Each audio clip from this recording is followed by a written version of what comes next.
Hello, everyone, and welcome to the latest This is the Music Meets podcast. For episode 81, I'm delighted that Scottish genre defiers Dictator are guests on tonight's podcast. On today's episode, I'll be getting the lowdown on the band's brand new single, Enough Is Enough, their debut album, Rubik's Cube, their upcoming tour, and much more. So I'm delighted to be joined by frontman Michael. Welcome along to the podcast. How are you doing? Hello. Thank you very much for having me. I'm good.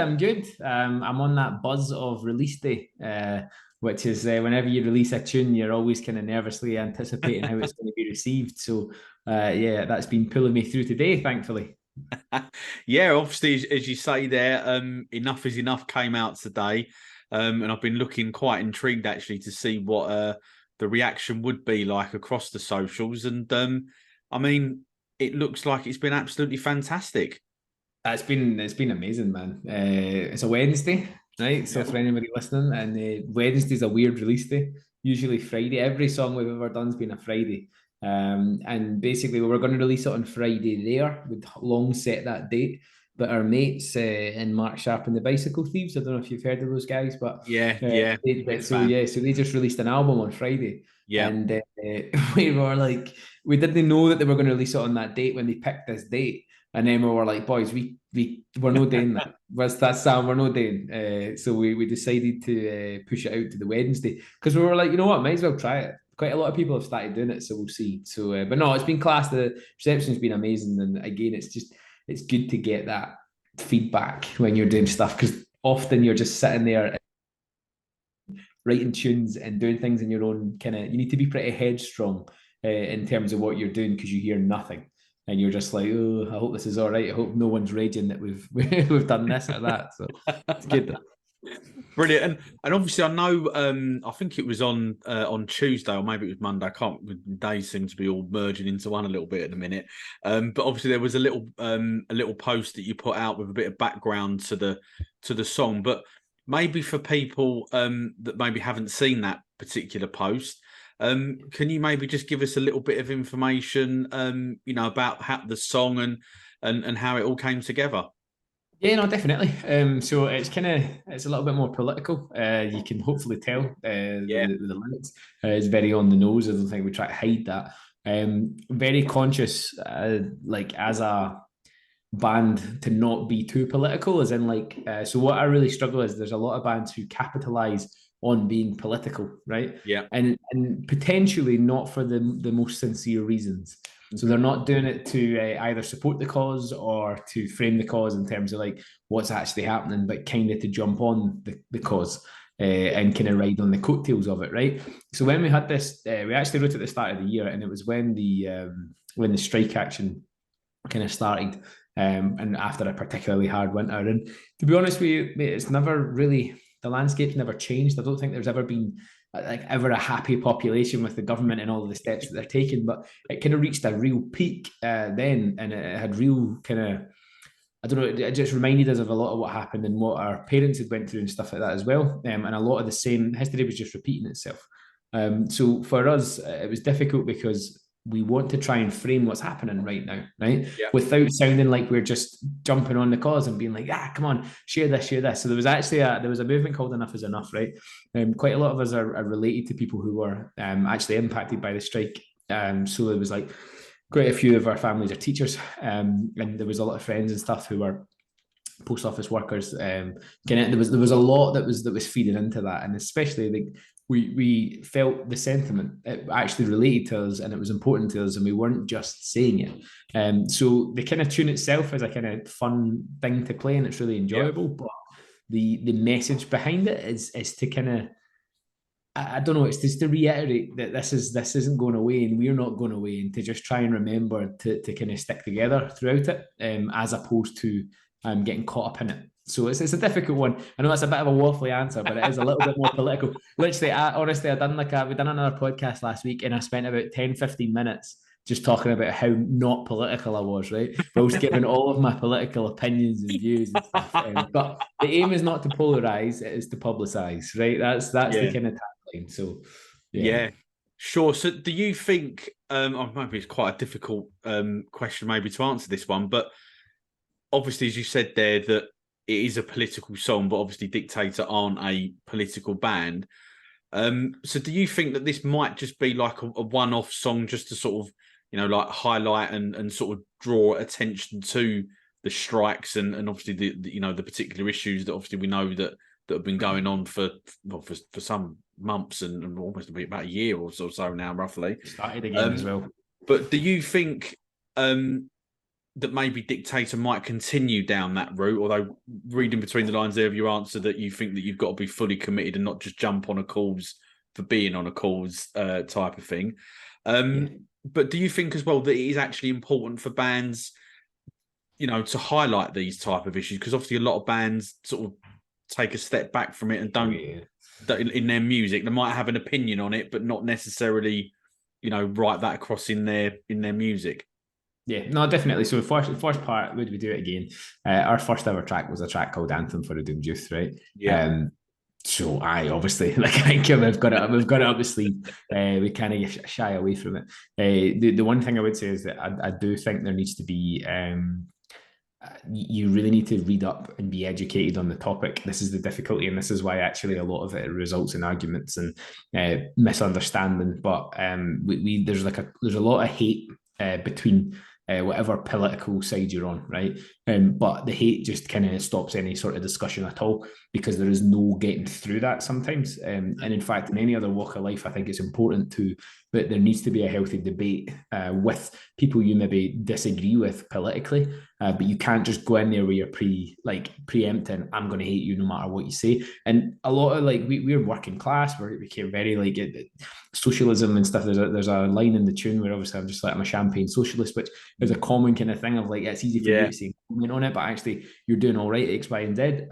But it's difficult then because of the Conservative Party and that side of the political sphere are very much isolated, but are seen as the enemy. No matter what walk of life they come in. And actually there's a lot of good people on both sides doing good things. And it's the same with tagging government, with the whole government itself. There's corrupt politicians, no doubt, and they hold a lot of the kind of weight on major decisions. But there is good people in government doing good things and giving their life towards it. And it undermines and belittles what they do. And it's really hard, I think, when you start becoming more educated on the topic, to wholeheartedly say things that you maybe would have said before, because you're the whole government's corrupt, down with every single one of them. And you go, well, no, not everyone. And then as soon as you start going well, actually they're doing some really nice stuff, and actually they're caring about this, and they're seeing 100 causes, you've got one. And they're trying to really they're trying to make their way through these 100, etc. So the one thing I would say is I'm getting a lot more conscious of what I say and how I say it and why I say it. And I would like to be able to say it, but say it with meaning and purpose and be educated on it, and not just shout things for the sake of it, which is boring, which is rubbish. But you know what I mean? It's like this. I felt really, really strongly about this in the strike action and Enough is Enough campaign that was on. And I felt really strong about that. And I was like, that to me is something that is worthwhile saying. It's not that we're just going to do political songs, but I do think it's good to say, if you've got something to say, or even just frame of what's happening, which I think is what the arts, if we're going to go a bit deep, but an arty farty, the arts in general have always done that since the Roman times and probably before then. They were commenting on it. We are simply commenting on what's happening in the real world. Poets do it, comedians do it, musicians do it. People are allowed to, because it's happening. If you don't, basically everybody is political, whether you like it or not. If you say you're not political, that's an anti-political stance and is somewhat political. You know what I mean? It's that type of thing. Yeah, so no, definitely. I'm all for it. I'm all for it, and I think we will do it again, but potentially later on down the line. I do think that you should wait until you've got enough weight in your voice, so that when you shout, it is the loudest it can be. So we'll see.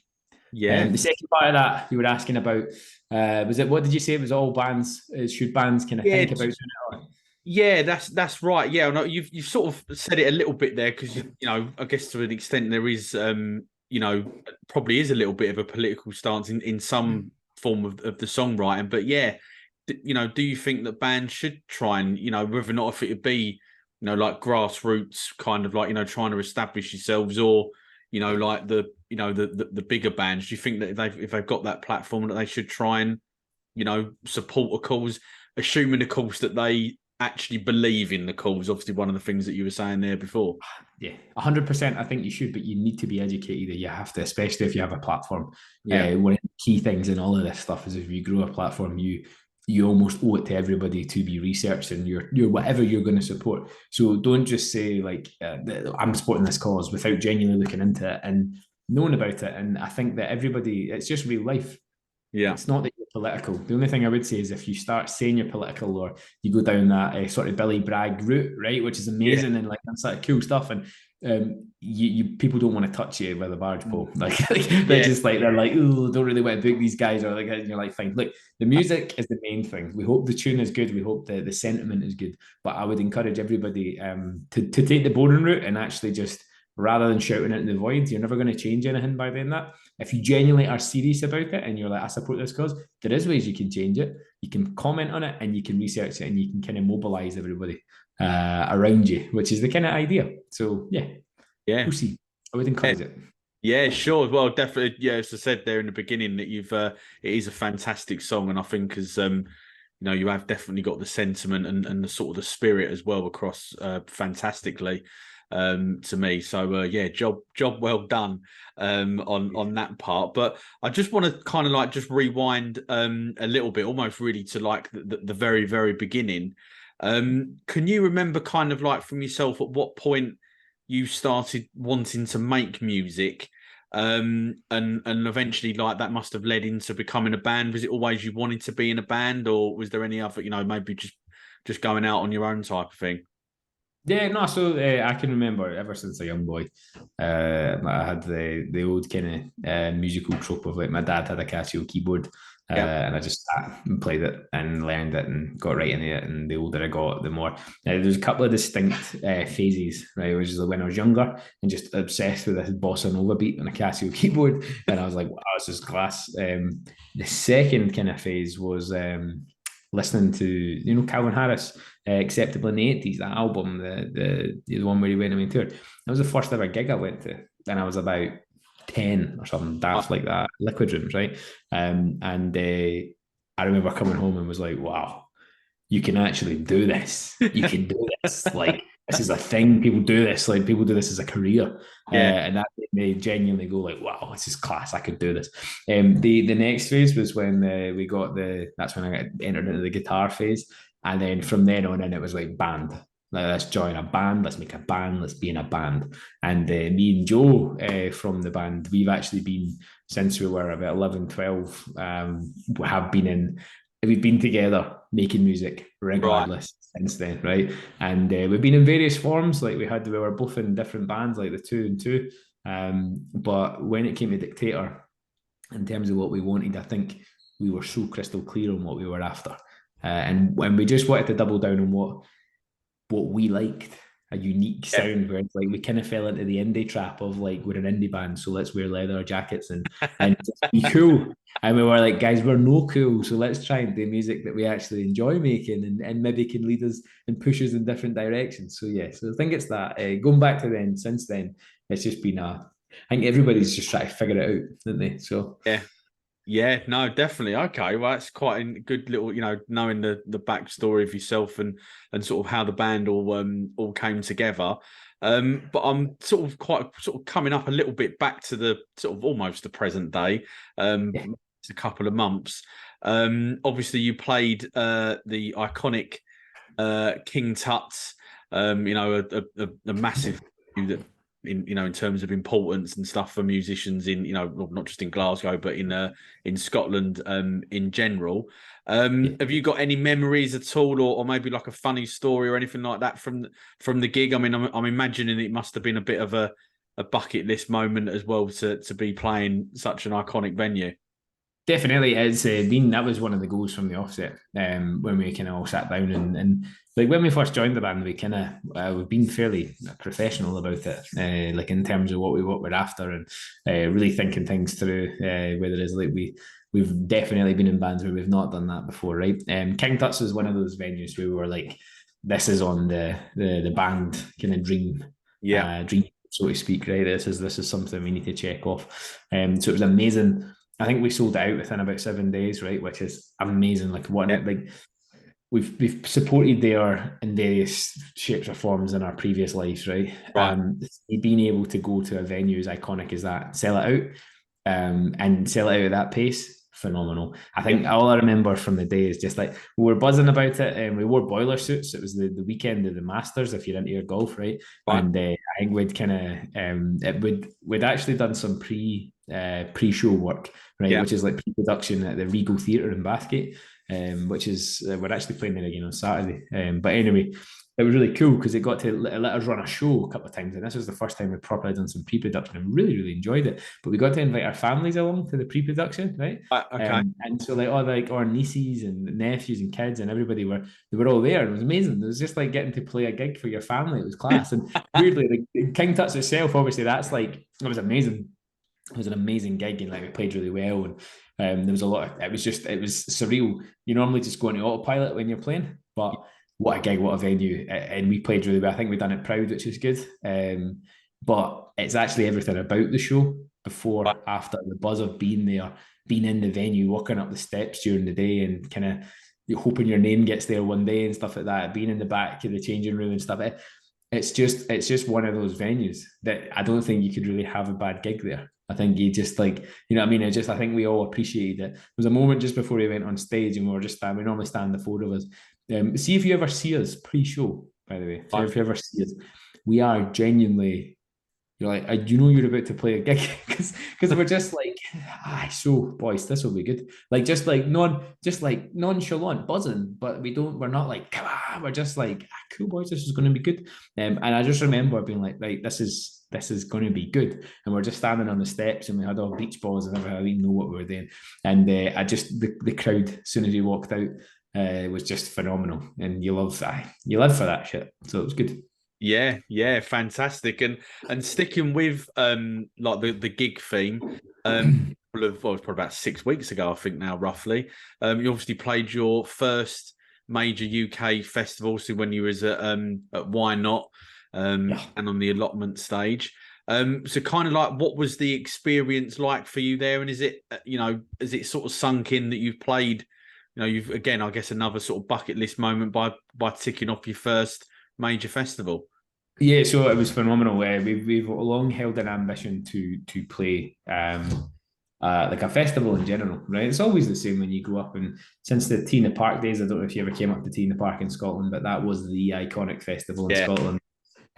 What was interesting about Why Not is up here it's not as prevalent, so we'd never really heard of Why Not, and it's not as like Reading and Leeds you hear of. Reading and Leeds is in Glastonbury, but there's a lot of new ones, and Why Not was definitely in that category of like we didn't know what it was. And like actually when I speak to like friends and family and I'm like, we're playing Why Not Festival, and they're like they're just like, what, so is that like a wee sort of community festival? And you're like, no. And then you go through the headliners and you're just like, I mean, like Paul Weller, Twin Atlantic, and they're like, who's that? And you're like, oh man, doesn't matter. But it was mental to kind of have that up here. But then when we went down and got to play and be on the behind the scenes of that, it was phenomenal. But genuinely, see the day, boys were in a bad mood. So we were like, let's get down as early as possible to make the most of the day, right? So step one, leave early and drive 6 hours, right? That's enough to put anybody in a bit of a bad mood. Step two, realize you're there so early and you've got about 9 hours until the gig.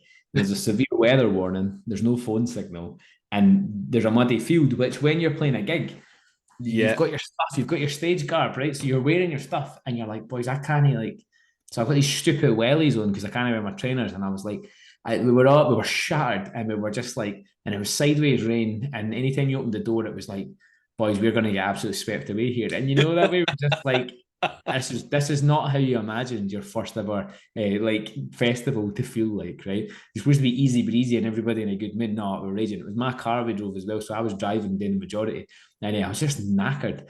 And the more we got up to the show, the more like we were just like don't know why, as soon as we played the show, best of moods. We were like, "Way!" Like we were like, "What a time to be alive!" It was so good. It was an amazing show, an amazing bit, like amazing tent. The sound was class, and like there was a crowd, a decent crowd there for us, and I don't know, everybody was just in a good mood. Everybody was dancing, and it was exactly what we wanted it to be. And it was like a small taste of what could potentially be, which is what I think we kind of needed. Which was all right, cool. Let's reset and focus. The only thing is, we're desperate to play more, Yeah, but it's kind of out of your control. It's out of your control because you kind of rely on the promoters and the booking agents to do you a favor and almost invite you along. You yeah, don't get to stake a claim as easily. right. Yeah. So hopefully next year there'll be a few. We'll see. If our good friends can help us out, all the places that we know. But I'm hopeful, especially with our kind of release plans over the next little while. I think there will be enough to kind of say, give us a chance, please. So we'll see. Brilliant. Well, fingers crossed on that front that does happen in terms of getting out to a couple more festivals, both obviously down here in England and obviously back home in Scotland as well. But obviously you're going back out on tour in September and October. You're playing venues obviously across England, and we're going to put the list up of the full detail, sorry, I should say, in the episode bio, along with the links to buying the tickets. So how excited are you personally and the band in terms of going back out on tour? And for those that maybe haven't experienced a Dictator gig yet, what can they expect? So we're buzzing to get back out again, right? The main thing is that when you do this stuff, you never get to see the reach of the stuff that you do, right? Yeah. The only moment there's been plenty of moments, but one moment that stood out for me was we went down to Manchester in February, and there was a full room of people, and they were singing the words to the songs, and that's in Manchester. We don't have any friends or family in Manchester. We have friends that we made through doing stuff with the band, but we do not have a home there. Yeah. And it felt like a home gig. That's mad. Like that's mad, right? And so like for us, we're buzzing to go back out. We're doing Liverpool, London, Birmingham, Newcastle, Leeds, and Manchester. I am so well versed because I get it wrong live, right? That's my job. Honestly, the amount of times I get it wrong. But genuinely, I think we're buzzing about it. It's never exciting to go and get crammed into a van for a good like 10, 12 hours and then, and be congested. But all of it is worthwhile for getting to play the gigs. So we're really, really excited for kind of going along and just being able to see everybody. I think when you come to a Dictator show, there's a mixture. There's a lot of high energy stuff because we realised that, see, if you play some depressing stuff, it's quite boring. Where there's like a lot of the tunes, if you listen to enough is enough. And that lets us kind of dance about and express ourselves a little bit more, and hopefully just a little bit of a bop. Nothing mad. We're not going to be doing mosh pits, right? I wouldn't be expecting that, but I would expect to just get a wee sort of dance on and just kind of let the old hair down and see how you feel. As well as like, don't get me wrong, we do have some like kind of, I would like to call them sad boy bangers, but from my perspective, where we just play the sort of slower stuff, and it's a lot more vocal orientated. There's been a few gigs, for instance, when we were in London, just bringing the guitar out into the crowd and just getting a little sing along and stuff like that, which is cool. So it genuinely depends on how we feel that night, and we can read the room in terms of what we do. Yeah. But I would expect the unexpected and just come along and just chill out. We just want everybody to have a good time. Excellent, brilliant. Well, I think the nearest venue for me is London. So unfortunately, I did have a ticket when you come down last time down to London. Unfortunately, I had a foot injury, so I couldn't. I looked like John Wayne trying to walk up to the train station. So there was no way I was going to get the train and then try and hobble around London. So hopefully this time I'll be able to come down. But when I was obviously after we spoke and got this all organised, and I was sort of doing a little bit of research into different bits and pieces. I was generally surprised at this, that I didn't realise that we're actually a couple of days away now, as we're recording this, from the anniversary of the release date of obviously the debut album, Rubik's Kube. I mean, to me, that's just flown by that year. And I was again obviously looking into it and stuff, and obviously you've had over 150,000 Spotify streams in that time. So first of all, obviously, as I say, I'm genuinely gobsmacked that it's already been a year. That's just to say it's flown. So are you surprised that it's been nearly a year? And are you still as proud of that release now as you were when it first came out? So yeah, definitely mental. It's been a year, right? Like we have a thing in this, right, where like we had been consistently Yeah, releasing for a good, I want to say 4 years, right? And with this, we were kind of dead set on letting it breathe a bit and letting ourselves breathe a bit, right? Just so like, because we kind of poured our heart and soul into this, right? Which is like, and it's an EP, right? It's like a 5-track EP, and we poured our whole heart and soul into it, and we are like, for me, it means more. Like, even if this was to have completely bombed and no one was to have liked it, it meant more to us regardless, which I think translates. Maybe I think we're onto something with that, which is like, just do it for you, don't do it for anybody else, because actually then you take pride in it, and people can relate to that. So 100% proud, as proud, if not more proud of it now than I was a year ago, and I was already exceptionally proud of what we were able to achieve. We managed to achieve like some of the charting positions we got to yeah, far exceeded any of our expectations and kind of set the bar, right? The one thing is we've got high expectations now to live up to, so we're kind of dealing with the pressure of having to live up to that. But I'll say the only hard thing that's been in the last 12 months is not having more days like this, and not being able to kind of chat around what we're doing, because we've forced ourselves to go and write again, and to go away and get ready and kind of reinvent ourselves and evolve from Rubik's Cube. And a lot of that is speaking to like labels and speaking to management, and not particularly exciting, if I'm honest with you. like see, organizing a tour, promoting shows, speaking to labels and management, blah. Like genuinely, you're just like, oh no. yeah. Writing the music, talking about doing what we're doing next and how we're going to get to where we want to be, phenomenal. Like that's what we're looking forward to. So enough is enough is the kind of the start of that next phase. So I'm so glad that we've kind of moved on from it, but equally glad that we gave it that length of time, because Yeah. this is the Rubik's Cube tour. It's a year after we released it. We are going down to tour this EP that has done exceptionally well, better than we ever could have thought. But it lets us move on to the next thing. So yeah, we'll see where we get to. Brilliant, great stuff. So, obviously, as you know, here at This Is the Music, we like to shine a light on unsigned bands and artists, and like Dictator, obviously trying to make their way into the new music scene. So, kind of like then over the last 12 months, have there been any sort of unsigned bands or artists that have really caught your eye at all? So there is one that I know we're all fans of, and you may no doubt there'll be a lot of listeners who are fans of as well. But Spangled, Yeah, so they've also, I think they've got a tune coming out on Friday as well. yeah, They're a band that we just genuinely appreciate, we like, and we listen to. If we're in the van, we'll listen to them. There's also, so there's quite a lot of people, and I don't want to miss anybody out, because we've actually, like, there's a lot of our friends and bands that we really like, that we've basically invited down to the tour with us, right, right? There was a lot of bands who gave us our first shot in terms of being able to gig outside of Scotland, and right. we've tried to kind of repay that faith ever so slightly, and just kind of bring bands who we genuinely think. So there is a few, and I don't want to miss anybody out, but we've been playing with Hit List. There's Usual Affairs.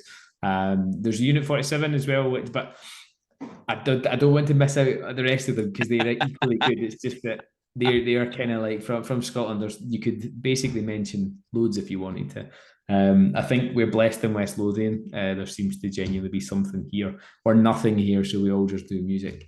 But there's quite a good few coming from here, which I like. One big shout out though, Mark Sharp and the Bicycle Thieves, purely because they've just got an album coming out, so it's worthwhile mentioning them.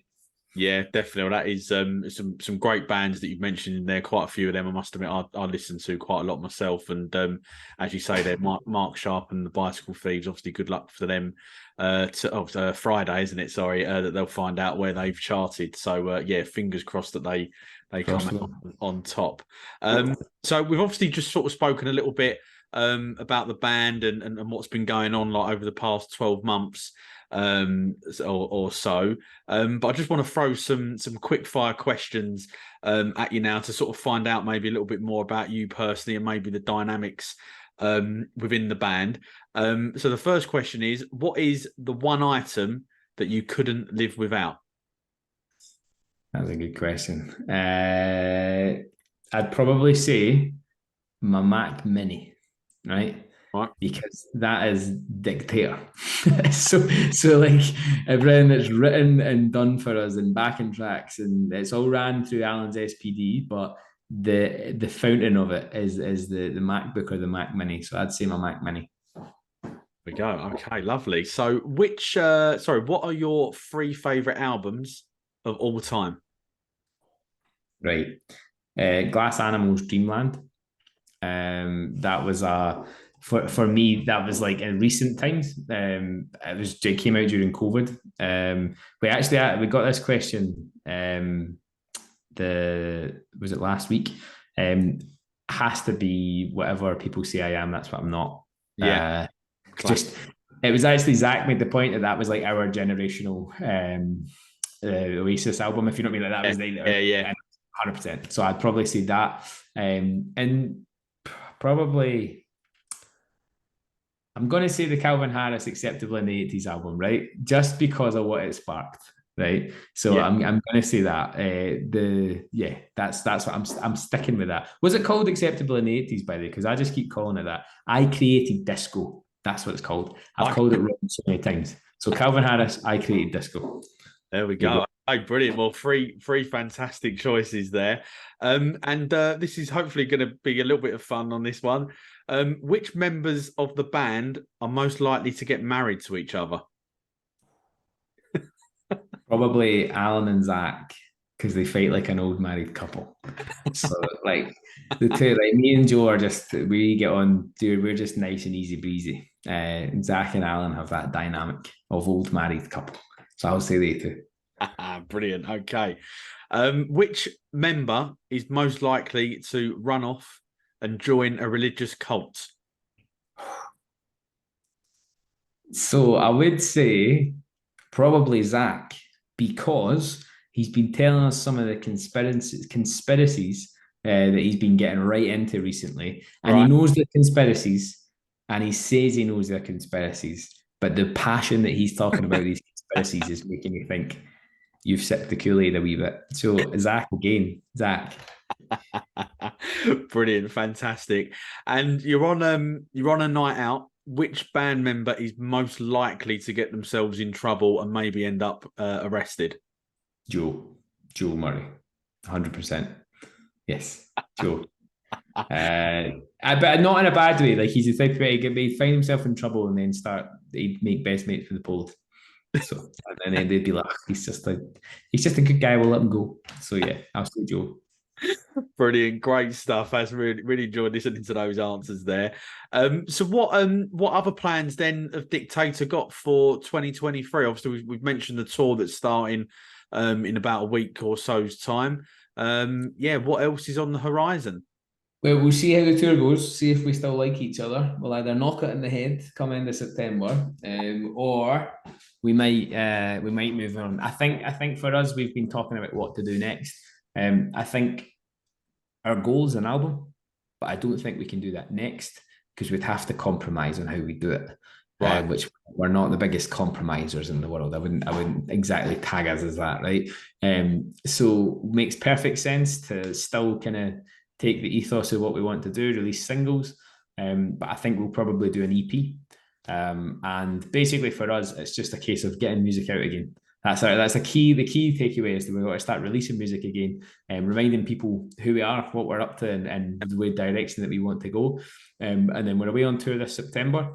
I would say that it will probably be a while before we go on tour again, just to kind of starve everybody of a little bit of that kind of momentum, just so that we want to put on better shows as well.